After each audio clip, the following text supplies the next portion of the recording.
Good afternoon, and thank you for joining us today. I'm Patricia Capello with Clarion Events Food and Beverage Group. I'm very excited to introduce Kathleen Wood, the founder of Kathleen Wood Partners, a longtime speaker at our trade shows, and co-founder of our Food Service Council for Women. She will lead a discussion on leading to the next normal, success stories from the front line. Before I turn this over to Kathleen, just a few housekeeping notes to keep in mind. All audience members are on listen-only mode, which means you are muted. We will be monitoring audience engagement on the dashboard and do encourage you to participate by using the question pane. There will be time for Q&A at the end of the session. This webinar, as well as others in our series, will be made available on our website in the coming weeks. Now, without further delay, let me turn the program over to Kathleen. Kathleen? Patricia, thank you so much, and thank you for the opportunity today with you, Amy, and the entire Clarion team to have us host this webinar called Leading to the Next Normal. You know, my name is Kathleen Wood, and I am the founder of Kathleen Wood Partners, a growth strategy firm based out of Chicago, Illinois. We focus on working with small businesses in the areas of growth strategy, brand optimization, and leadership development. Our goal is to help small businesses get clarity of where they are, alignment to where they want to go, and then chart a course for productivity and profitability. In addition to Kathleen Wood Partners, 7 years ago, I started Susie Swirl, a frozen yogurt company based out of Northern Illinois with my sister Sue and my niece Jen. And we've been bringing craveable, cool combinations to people for the last several years. And we are most excited about our recent product line, which is our liquor-infused frozen yogurts and gelato. So very exciting times. But one of the things I'm most excited about is this great partnership that I've been able to have with the Clarion events team for the last 8 years with the Food Service Council for Women. For over 8 years, we've been bringing diverse panels of women together at trade shows in New York, California, and Florida to talk about what's real, relevant, and also to celebrate and amplify women leaders' voices across our amazing industry. And today, I am thrilled to have 3 amazing leaders with us on our journey today. And I'm going to take a moment and ask each one of them to introduce themselves so you have some context for their words of wisdom, insight, and stories of success from the front line. So, Sandy, what if we start with you this afternoon? Sure. Thanks, Kathleen. So glad to be here today. My name is Sandy Corum. I'm based out of Dallas, Texas. And I own 2 companies. One is called The Festive Kitchen. Another one is called The Catering Coach. At The Festive Kitchen, let me tell you, I'm an example of somebody that can have a career later in life and I was a nurse. And so here I am in the food business. So I am a caterer, but we also have 2 food shops. We also are a wholesaler manufacturer. And so then I started the Catering Coach several years ago. I've been really thrilled to be on the same team with Kathleen and also with Clarion and speaking at all these food shows. So excited about today and can't wait to hear what everybody else has to say. Well, Sandy, thank you so much, and thanks for taking time from your busy schedule to be here today. And Danielle, how about if we turn it over to you for your introduction, please? Thanks, Kathleen. Danielle Rossi here, and I'm down in South Florida in Deerfield Beach, which is about 20 minutes north of Fort Lauderdale, for those of you that don't know the area. And we are located right on the beach, so it has been amazing to be quarantined in a quiet beach. However, it's sad that it's been quiet, right? So I've had my restaurant for 20 years. I've had 4 others in that time frame, but with Oceans now, and things are going well. Thank you. Well, Danielle, we know you're busy as well, so thank you so much. So we've got the Florida, we've got Dallas, and now we're going to bring it home West Coast with Erin, who's actually on the road. So Erin, thank you for joining us as you travel through the great state of California. So how about your introduction as well? Yeah, hi. So I am the founder of Homeroom Restaurant, which is a mac and cheese restaurant in Oakland, California. And we've been around for 10 years. And we operate a full service sit down restaurant as well as a takeout and delivery only location. So anyway, this has been like an interesting time because, you know, obviously like half of our business had to close, but the other half, you know, is booming. And yeah, so it's been like quite a wild ride. And I guess, yeah, some interesting things about homeroom. I mean, in addition to like being really focused on making the world's best mac and cheese, we have been really focused on a lot of like very progressive business practices, and we actually came up with like a system for basically like ending harassment in restaurants, which is now considered like the national standard by the EEOC. And yeah, and like 95% of our leadership team are women and people of color. So we've been doing some interesting things over the years, and really proud of, you know, everything from all the awards we've won for our food to all the awards we've won for everything else that we do. Well, Erin, yeah, and I'm excited for you and Danielle and Sandy to share some of these great stories of success, because I think one of the things that y'all have in common is, you know, the values that you believe, the values you stand for, and the way that you lead not only your businesses but your communities with those amazing values. So I think we're ready to come in onto this. So, you know, today when we set out to set this panel up about a month ago, you know, the real goal of this was to talk about leading to the next normal, success stories from the front line, you know, relative to COVID-19. But we recognize too that in the last week, things have changed dramatically in our, you know, in our country, in our businesses, and in our communities. So as we go through our time today, we're going to share with you not only those strategies that we're learning through COVID-19, but also talking about, you know, pivots with purpose, and how we all start to think about our leadership as we move forward to not only move our businesses forward, but to move our communities and our country forward as well. So I want to start first by really kind of talking a little bit about leadership strategies for success. And one of the things that Erin, Danielle, and Sandy and I all talked about was, you know, when COVID-19 struck almost 2.5 months ago, which is so hard to believe, you know, what was your first response as a leader, you know, to COVID-19? So if we can just flip that one slide, that would be great. And Danielle, I'd like to just start with you. Kind of where was your thought process then, and where's your thought process now as you kind of think about, you know, where we are? Right. Thanks. So it's funny you have the word composure up there, because that is that was the first thing I recognized I needed to have, because while everything was closing around us and we're watching the news, I'm a relatively chill individual. I'm calm. It doesn't take a lot to rock me, but I had that feeling that I think many of us did, of not just pressure, but panic. And I realized very quickly that I set the tone for my team. So I had to be cool, and my patience level, which I've very rarely felt ever, you know, waver, was like so thin. And it was, I constantly was like, had to take a step back, had to stay calm. And while I think that's subsided a little bit as we've kind of gotten used to this, it's no longer a panic kind of feeling anymore. But that composure is everything. That, you know, everybody on my team recognizes that it's going to be okay. You know, we're just doing things differently, and we're going to get through this and get to the other side. Yeah, and I think that's just so important, right? Because it was like a fire hose of everything coming at you.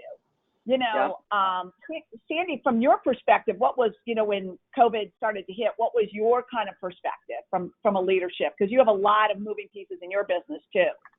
Well, the first thing that I thought of, because I thought what Danielle said, is I saw several people, especially among the salaried staff, were panicked. And so I reminded them, because of the history that we've had with our company, that we were prepared for this, and we could sustain and we could thrive. And some of them were like, they needed to hear that, excuse me, vocalized, because I just reminded them of the things we've been through before with the recession, and also we were the largest, most affected small business in 2010 by the egg recall. And I was like, you know what, we're going to survive all this. We have in the past, and we were prepared for it because we had multiple revenue streams, which I'm sure we're going to talk about in a little bit. So, but that helped them have the confidence and to say, okay, I know but I also told them, you know what, we're gonna have to shrink. So we had to let go of our hourly staff, but the salary's gonna do everything. But the salary, we're gonna be here, we're gonna make it. Your job may be different, but we're gonna make it. So that was the first thing that happened for us. Yeah, that makes a lot of sense. So composure, right? Focus. Erin, how about you when it all kind of hit? What was your thought process as the leader of again, a very thriving, dynamic business? Yeah, I mean, we have a team of 100, or did, before this happened. And to be honest, like I don't know, I like grossly underestimated COVID. I just thought it was going to be like a bad flu season. And I actually I was completely unplugged on a surf trip in Costa Rica.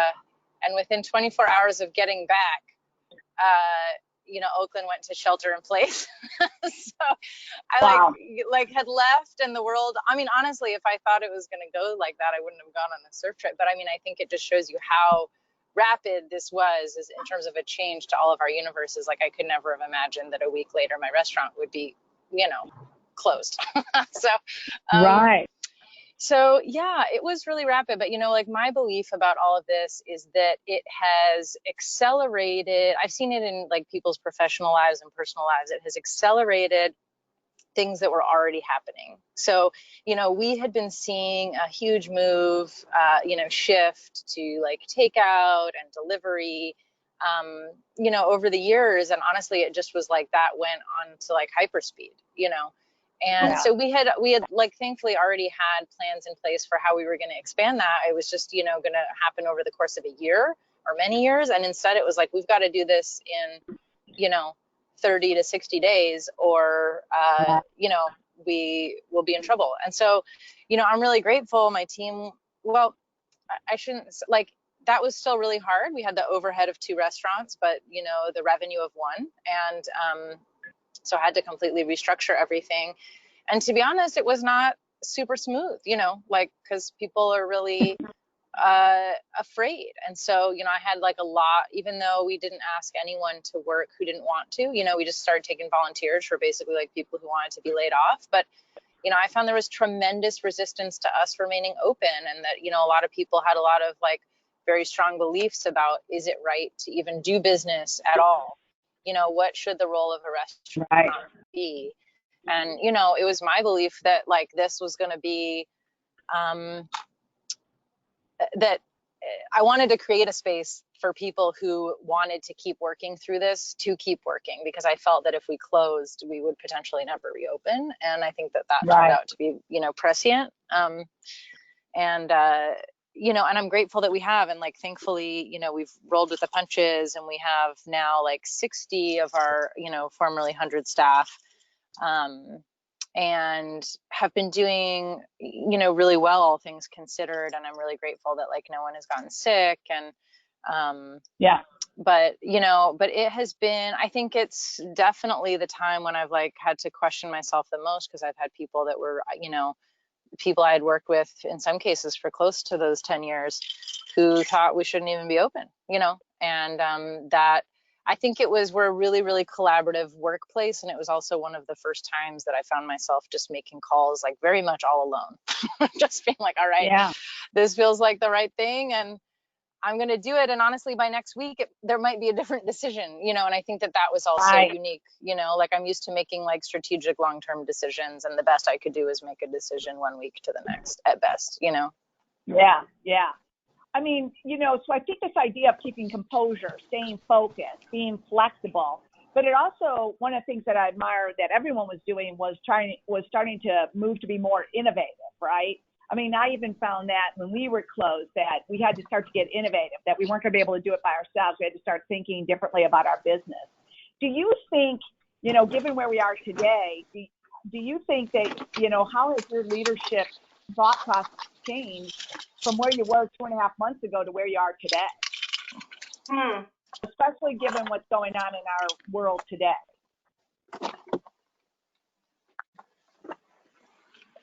So I'll start. Sorry. Was that for her, or were you asking for any of us? Anyone. Yeah. I would just say that you know, when we closed and we laid off 70 individuals on day one, and, you know, everybody immediately was like, what are we going to be able to do in the gap from the time we close to the time we reopen? And for me, it was like, our goal is not to take care of people during that gap. Our goal is to make sure that we're sustainable and solvent long term, and to get reopened so people can have jobs. So we really had to look at the short term and the long term, like side by side, and figure Yeah. out strategies for both of those courses. And so, you know, like day one, I was like, wait a minute. We're all talking about like, oh, should we feed them next week? Should we do, you know, send groceries home to our employees and this and that? And it was like, wait a minute. Our goal is to make sure they have a job when this is over, so that we can be sustainable long term. And, you know, we were able to do some things short term as well, but it was like everybody knew that was the #1 goal first, you know? Yeah. Good. That's good. Sandy? I think entire industries have missed it, and I'll just go ahead and put it out there. The catering industry in general has missed it because one day you had events, the next day there was nothing. And there's a lot of people in the catering industry who are still planning on what's it going to happen when we have our seated dinners again. Oh my God, we can't get 8 at the 60-inch table. So are we going to do 4? And I'm like, my God, when that happens, you're going to be shuttered and closed. And so it's like, you got to do something now or you're not going to be there, you know? And so I totally agree with Danielle. You got to think about today and your team and letting them know that this thing is going to work. And so, you know, I think what helped us the most was we called it the Festive 14. Those were the salary people that were remaining, and they did everything. And so it's like, in a way, it gave them more confidence in the fact that, yep, we're going to pull through this. So I wouldn't say my leadership, I don't know, has changed. I think it's just been sustained would be the best thing I would say for that. But I am not going to wait. If Kathleen, the grass didn't grow under my feet, it couldn't grow under anybody's feet on this panel. I'm not waiting, you know, I'm going to do something. Yeah. No. Aaron, anything you want to add to that? I think, Yeah. sounds like Aaron. I think Aaron. So maybe what we could do is give Aaron a moment to kind of get her technology going. But why don't we talk about some of the things that you all did? Because I think what you were doing were amazing, and it really, and it's still focused on this composure, focus, being flexible, but most assuredly being innovative. So if we go to the next slide, one of the things that we tried to do was to capture some of your pivots, so to speak, with purpose. And we'll pop up all of these because we've got some of the things, Sandy, you did, and Danielle, you certainly did, and Erin and her team did, and some of the things we did at Susie Swirl. So Sandy, do you want to talk a little bit about some of those pivots that you made? Like when you're talking about, we're not going to let anything grow, you know, the grass is not going to grow under our feet. Here's some of the things we immediately took action on. Do you want to talk a little bit about some of those things that you did? Yeah, well, the first thing we did, first of all, we have the, you know, catering was gone, zero, didn't exist. But we have the 2 food shops, which I've always, they're about half of our business, maybe a little less. So first thing we did that was easy was the curbside, because that was really the easiest thing that we did. And so we immediately, within 24 hours, changed to curbside. And then, you know, which a lot of people started doing the fresh boxes. And in fact, Kathleen said, go look at Danielle's website. And so, you know what I mean? And so I started doing some essential boxes. But then the thing that really pushed me was online shopping is where it's at. And I was the same. I was not going to be doing online shopping. It was down the road, but man, I'm telling you, within, what was it, a week, we threw something up online, and now we're going to have a more a robust one that we're working on now, because online shopping is not going to stop. And one thing we noticed was our average ticket was normally $48 when they came for the food shops. I mean, what is that? I think it's $118 on online. So it's like, wow. Where have I been all this time? You know, so I think it increased our average ticket with less transactions. And so we just had a managers meeting today, and we're trying to figure out other ways, because we're going to possibly open next week, of what, you know, what are some other things we're missing, to just, all we just got to do is get the transactions up. But that would be the quickest thing that we did immediately. Yeah. No, that is awesome. And then, you know, and Sandy, obviously the results are speaking for themselves with your, you know, your sales and your average ticket, and, you know, it's proving that the model's working, right? Which I think is really important for everyone to understand. If they haven't done it before, not, you know, online shopping, to your point, is never going to go away. If we're in it for forever now. Yeah. And Danielle, you really led the way on a lot of initiatives, and so many of them were role models for so many other people, including myself and Sandy and so many others. So do you want to talk about kind of the circle of your pivots a bit? Yeah, so it was the day before we were closing, and I just left our grocery store, and I was shocked that there was no chicken, no eggs, no milk on our shelves. I'd heard that the grocery stores were bare, but I didn't think it was to that extreme. And I'm sitting with my purveyor and I'm sharing my story, how like there's nothing in the grocery store. And he goes, yeah, it's crazy. He goes, I have all this food and I have nobody to sell it to because the supply chains are different. So we literally like looked at each other and I was like, let's do a grocery store. And we stayed up through the night and kind of built out our website. And before we even closed, we launched our grocery to go. And it was difficult because you had to find things that are packaged for restaurants are not packaged like they are in the retail world, and you can't get those retail items. So we really worked hard to find those items, and we were slammed immediately. And I just think that we hit the market right when our grocery stores were empty, and just hit it right. So those, you know, first 3-4 weeks, my managers that I did keep on, we had 10 in my leadership team. They were the delivery drivers. We delivered fairly far, up to 20 miles. In a radius, and we had pickup and delivery, and we just like put our heads down and just did it.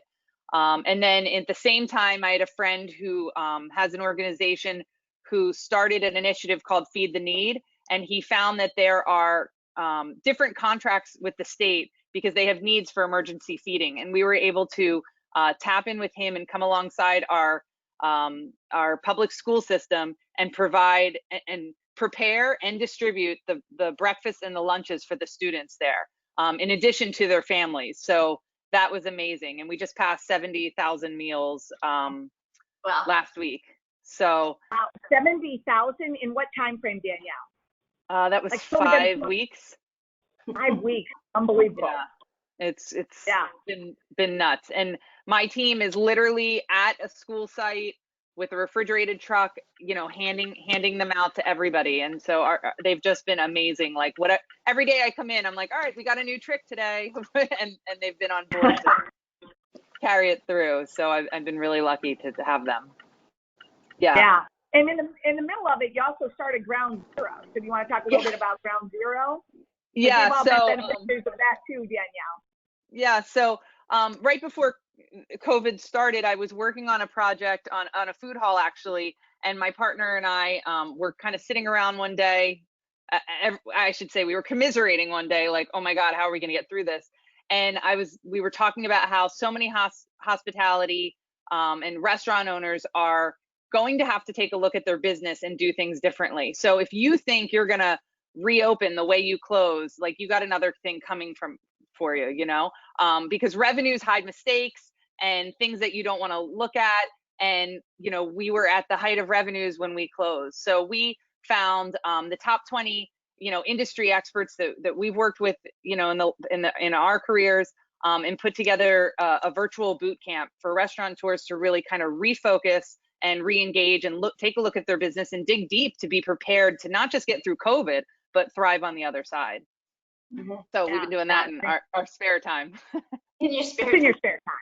Yeah, I love it. Just start a couple businesses, feed 70,000. It's good. It's all good. Erin, we're going to check in and see if you're back from your technological, you know, I think here. I am. Can you hear me?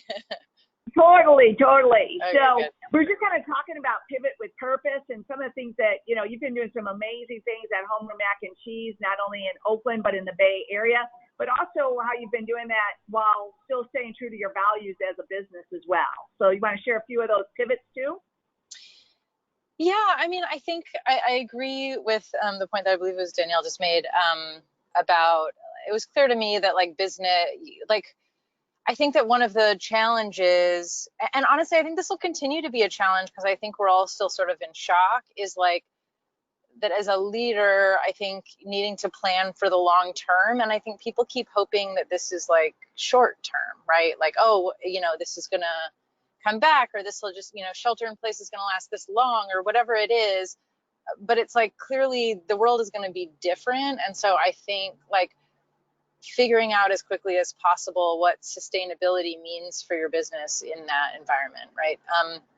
And that's going to be different for everyone. But yeah, I mean, for us, we had to like really, you know, start renegotiate. Like we basically, since we were operating two places with the revenue of one, now all of a sudden, like we had to renegotiate our overhead immediately so that, you know, we weren't bleeding.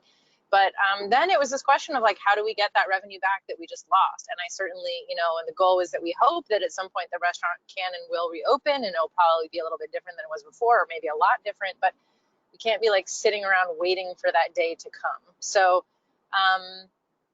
we, you know, decided to double down on something that we already did really well, which was delivery. And, you know, we expanded where we were offering it to start offering it all over the Bay Area as opposed to just in our one location, so that, you know, and people were so excited. And honestly, that was like a win, not just from like a, you know, like revenue saving the business standpoint, but honestly, in terms of like why we all got into this in the first place, you know, where our food makes people really happy. And this is a really hard time to be in the world. And so I think that it, you know, sort of brought us back to our roots of like why we do what we do.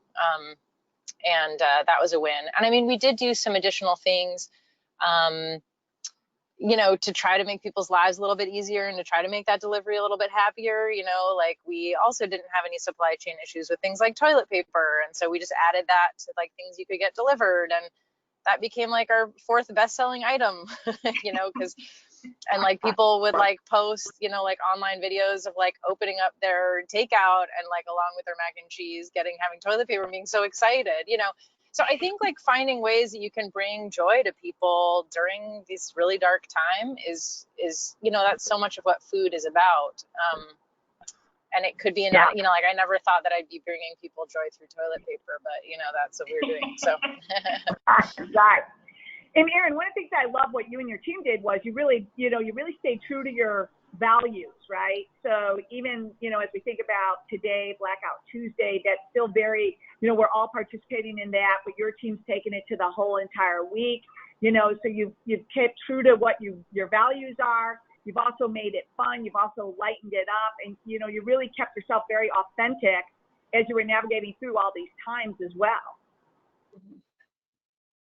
Yeah, I mean, I think that, you know, I do think that the benefit of really hard times is that it brings everyone back to their roots, and like, you know, I think brings out sort of the truest part of us all, you know, which means that I think we've all probably in our professional and personal lives see things that were very surprising to us, but I think because we saw like the true nature of a lot of things. And, you know, and I do think that like, yeah, Homeroom is like a really like hopeful, meaningful, connecting brand that, you know, connects people to each other and to, you know, simple joys, basically. So I think that message, I mean, our mission is to be the best part of people's day for both guests and staff.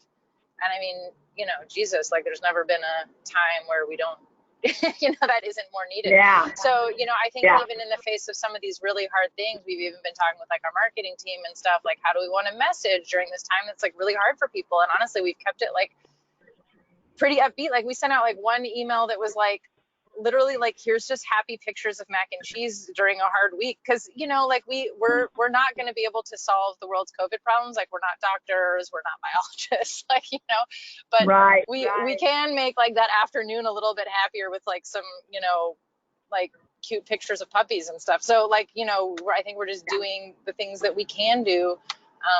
And if everyone does that, you know, the world is slightly brighter. Yeah, I totally agree with you. You know, Erin, at Suzy Swirl, we're in the business of frozen happiness, right? And so when we were shut down, you know, we were thinking like, how do we stay real? How do we stay relevant? And one of the things that we saw was really in the power of partnerships. You know, we partnered with a pizza company across the road from us called Donati's Pizza, and they carried our product, did all of our delivery, online ordering. And then we partnered with another group that made pies, these amazing award-winning pies. So we started making pie a la mode kits. And then we started partnering with our local chamber, who I think, you know, is such an amazing group, to do webinars to help other businesses. So as we were, you know, kind of reconfiguring our business, we were still trying to stay connected, you know, both to our crew and our customers and our community. And one of the things that I love what you've all said is it's that spirit of connectivity. It's that spirit of being, you know, the table for your community, even when the table's not, you know, proverbially right there.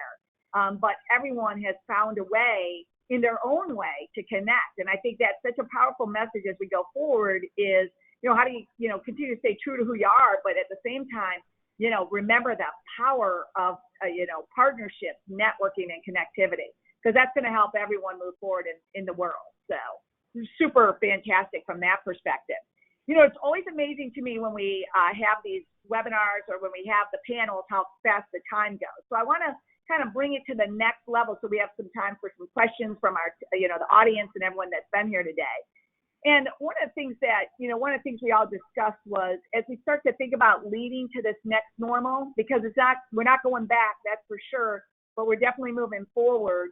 You know, when you think about it as a leader and you're talking to other leaders, what are some of the things that, you know, we talked about this, and Patricia, maybe we could just advance that slide, but we did talk about, you know, what leading to the next normal could start to look like. And Danielle, I thought you know, struck this up. It hit me like so specifically, like being open is the hard part. You want to expand a little bit about what your thought process is about that? Yeah, it's so funny. When everybody was like, "Oh, we're gonna be opening soon," and we got to open 2 weeks ago, and you know, being closed was the easy part, right? And being open with down revenues in this current environment with the new restrictions, with labor challenges, is going to be difficult. And I think that the restaurants that did stay open, like myself, I think keeping that lifeblood alive and keeping the creativity alive, and just, you know, I had so many opportunities of people that came to me that had I been not, you know, open, I wouldn't have been able to like jump on them. So Right. I think that it's kept us relevant in so many people's minds.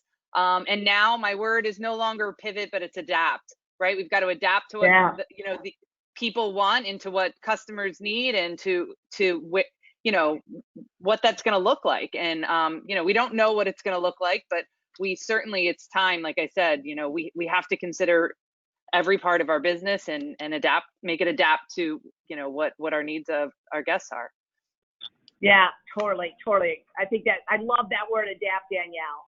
And Yeah. Sandy, you kind of spoke to the idea of MRS, multiple revenue streams. You want to talk a little bit about that? Yes.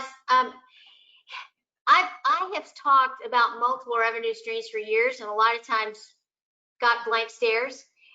You know, like, you know, especially caterers. Oh, come on, we're in events, and so yes, I'm a caterer. Half my business is catering, but I saw a need a long time ago of something could happen, so that's why I opened the food shops. But also, even in the catering, we've got like 8 revenue streams in the catering, and some of them are out of the box. And so it's like, even now, you know, my phrase for Festive Kitchen has always been, don't panic, punt, because, you know, the guests are going to come through the door at 7 p.m. no matter what is happening behind the scenes. You might as well punt and get your act together and make it happen.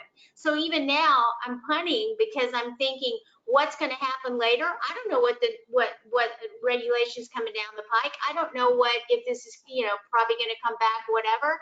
And so I want to be prepared there. So I'm going to even have more multiple revenue streams than ever, even in this time of really feeling restricted. So I don't think that's just me. I just can't, I've got to always be thinking more.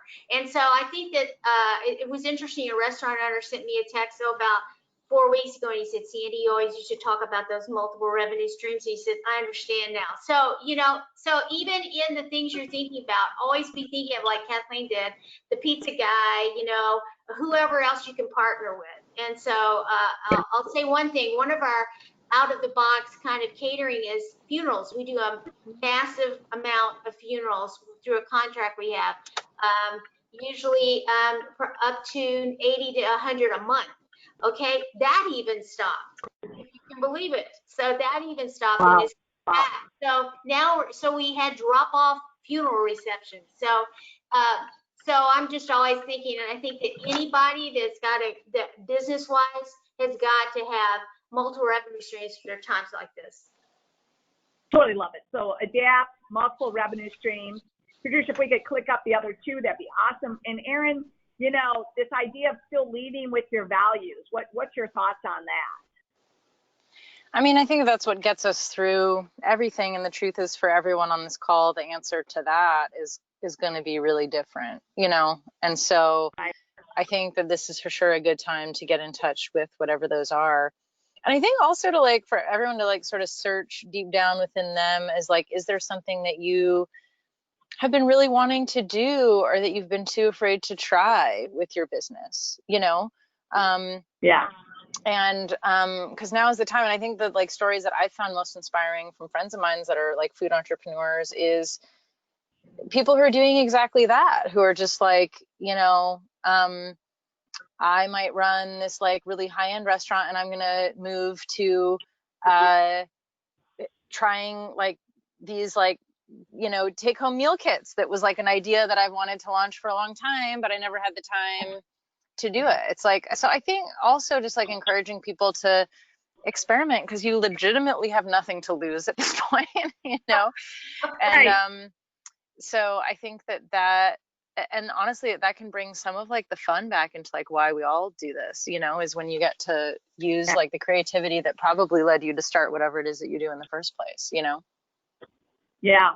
And I just love it too, because I think that idea of experimentation, that's why I also think, I used to be the person that would drive down the street and look at everyone as my competitor, right? Because we're all competing for that share of the dollar. But now when I drive down the street, I try to look at who could be my collaborator.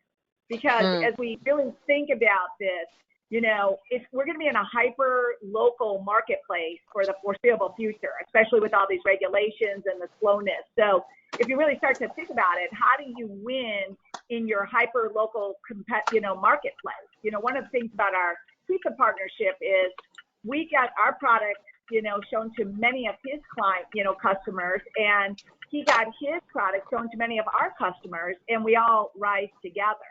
So I also think that that's part of the, really kind of thinking that not everyone could be my competitor, but who's my collaborator. And, and I guess that, one of the things, I just love what you've all said, adapt, multiple revenue streams, experiment, collaborate.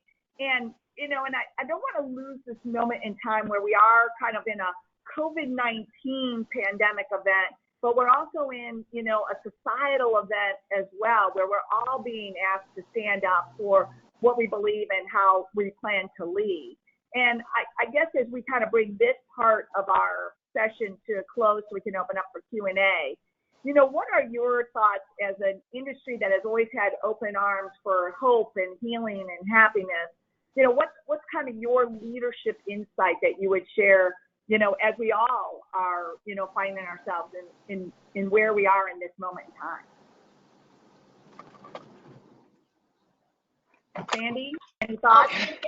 Oh, Danielle. We talked about a few minutes ago when we started talking about how our first reaction was to our staff, and they were fearful. Well, I think fear is something that can crush you, and it can crush the good.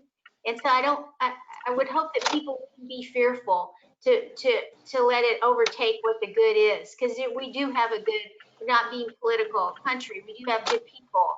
And so that would be the one thing that I would say, definitely don't let it crush your spirit. Just no way. Don't let it do. So that would be my words about that. That's good. Danielle? Yeah, so it's crazy right now what's going on in the world, and I think that one thing that I've always said with my team, it's, do the right thing even when it's the hard thing, right? So like when we're going to fire somebody and we're all like, oh, we don't want to do it, but they're not a right fit for the team. It's like, we got to do the right thing even when it's the hard thing. And I think that applies to what's going on in the world today. Like there's a time and place to put blinders on. And right now is that time and place. Like we need to put blinders on. We need to stay focused on what's super important and how to take care of our families and our team. And we have to take care of one another and just do the right thing every day. And that's just kind of what we're doing. Just put those blinders on and stay focused. Yep. Erin, how about you? Yeah, I mean, I think that it's honestly like a really scary time in the world, because I think there's a huge, obviously like a tremendous amount of like conflict and fear in the world. But to the extent that your organization has a set of shared values that provide hope, then I think that that's a North Star, But I also think like it's got to be true to, who you are, right? Like I know when like Me Too was happening, and we've always been like a pretty strongly like feminist company, I'd have people saying like, what are your thoughts on like companies speaking out about, this issue? And I was like, well, I feel like they should, if that's something they cared about before this, like, right. Because it's gotta be true, right? And so I think, taking that moment to search within yourself and figure out what is true. And I know that something that came up for me during this time was just like, I think if you run like a meaningful, purpose-driven workplace, honestly, it could mean a lot of things to a lot of people, right? Like us running a very employee-driven company, I had employees that felt we should stay open because we're employee-driven and we wanted to keep those jobs, and that felt critically important. And people who thought that meant that we should close for, an abundance of caution for people's health and safety. And so I think sometimes like you can't, you can say use those values as a North Star, but in that example, what do you do? What is the right thing, right? There's like probably not a correct, you could argue it either way. And so but I think that coming back and like doing soul searching in terms of figuring out what those things mean to you is important. And like it helps clarify them. And it also then helps clarify who should be working with you and why, you know? Yeah. And sometimes it's not always the people you think or hope that it will be, And that's hard, but it's a good time to figure that out, Yeah, I and for me, I'm in agreement with all of you. And I just really feel like this is this time. If you have to reset your leadership, reset it. If you have to realign it, realign it. But man, this is your time to get clear about what you stand for and how you're going to stand, because our world certainly needs leaders, and that we will need that more than we've ever needed it before. And I think the leadership that you're all showing, and the leadership that that we can be there for our team and for our customers and our community. We have always been those tables of hope, healing, and happiness, and I think that's a very necessary thing that we need in the world today.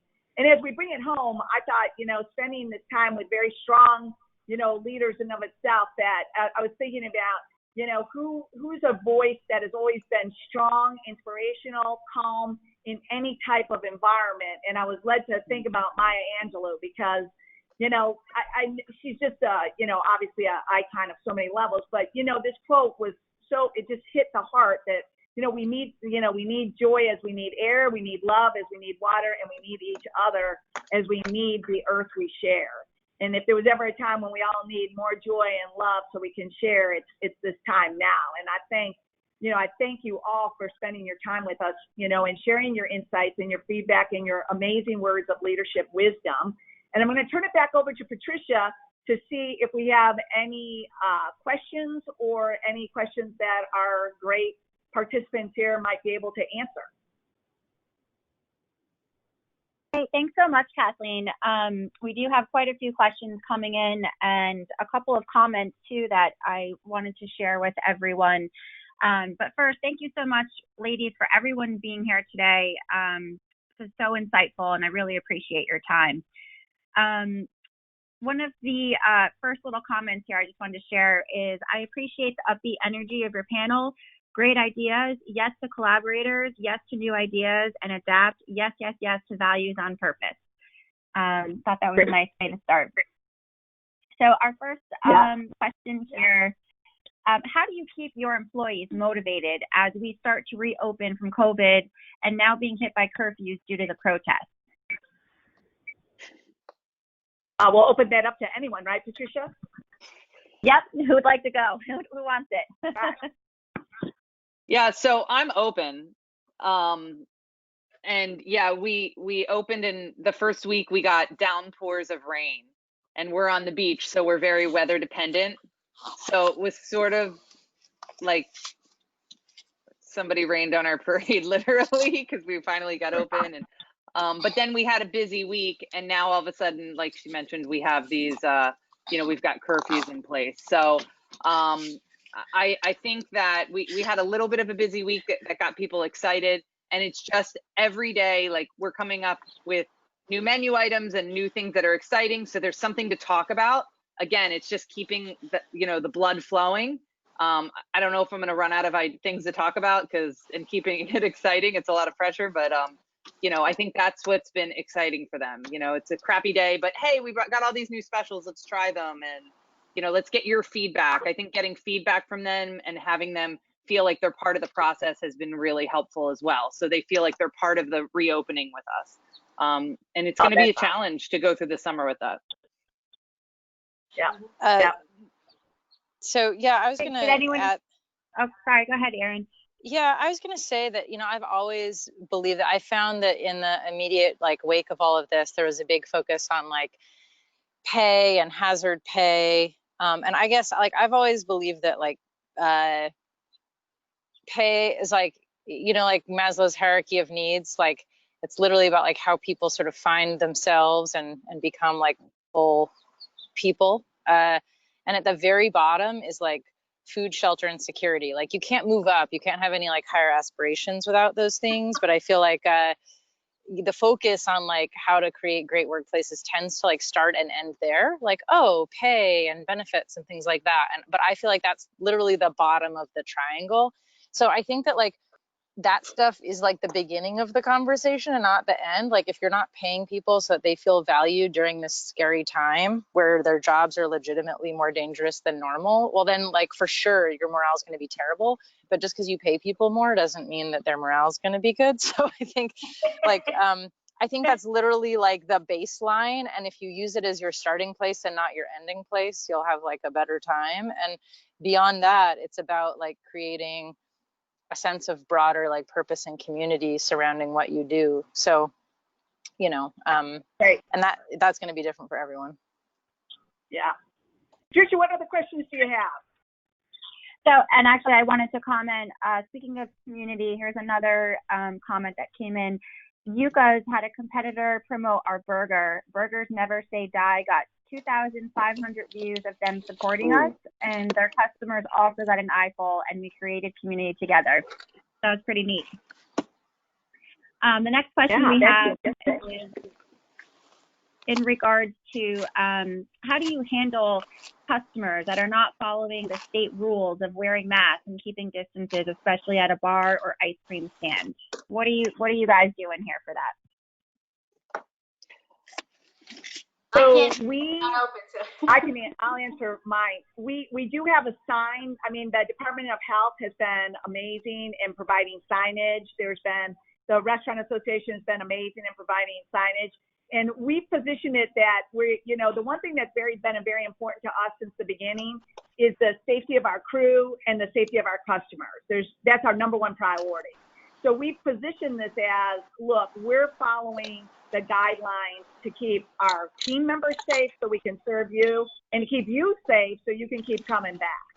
And, and most people have been incredibly reasonable because they understand that we're doing it from, the win for both sides.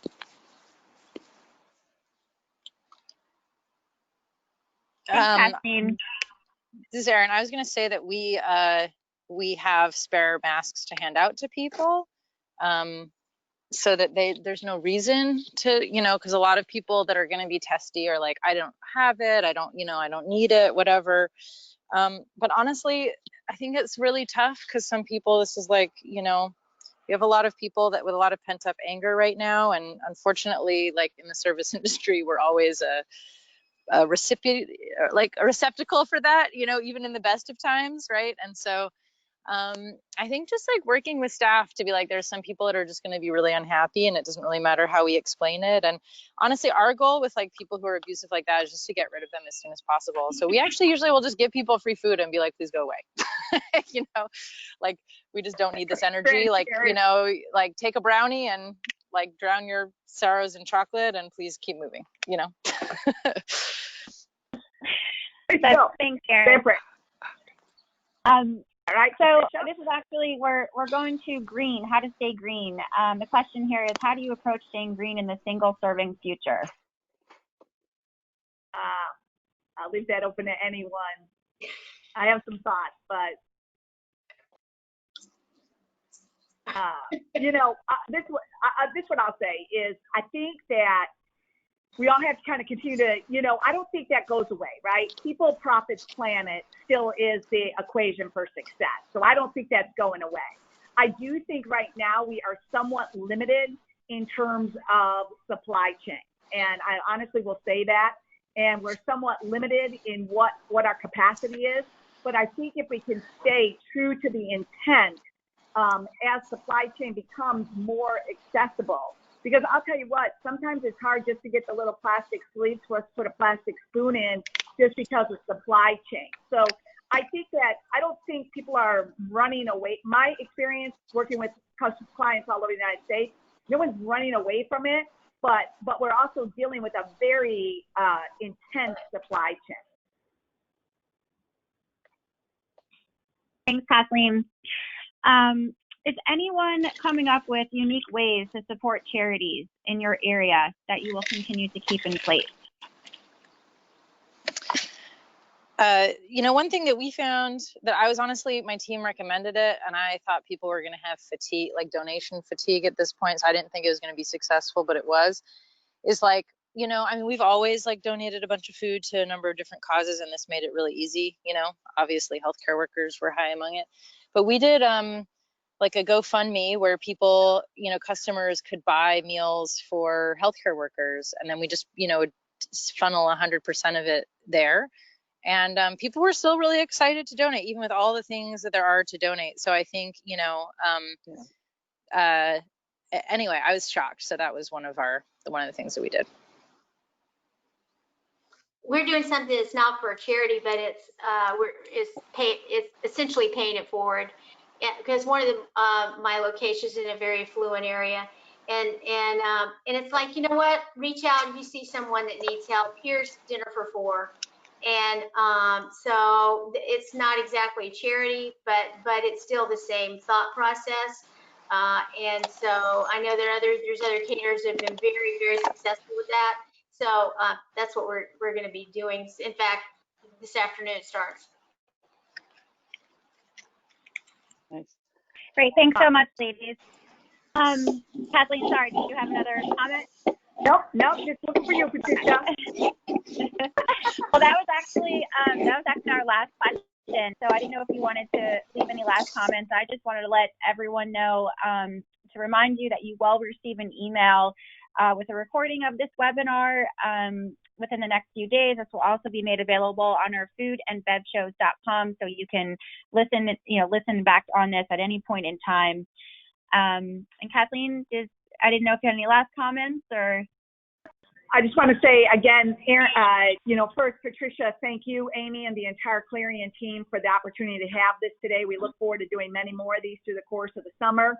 You know, Sandy, Danielle, Erin, thank you for your leadership and inspiration and innovation to help us all be inspired to, you know, really meet not only the challenges of today, but to build sustainable futures for tomorrow. And to everyone that participated today, you know, thank you for what you're doing each and every day. It's a journey that sometimes feels like a roller coaster, but it's one that we will all continue to work through as we all move forward together to the next new normal, where we can continue to be who we are, great leaders in a great industry.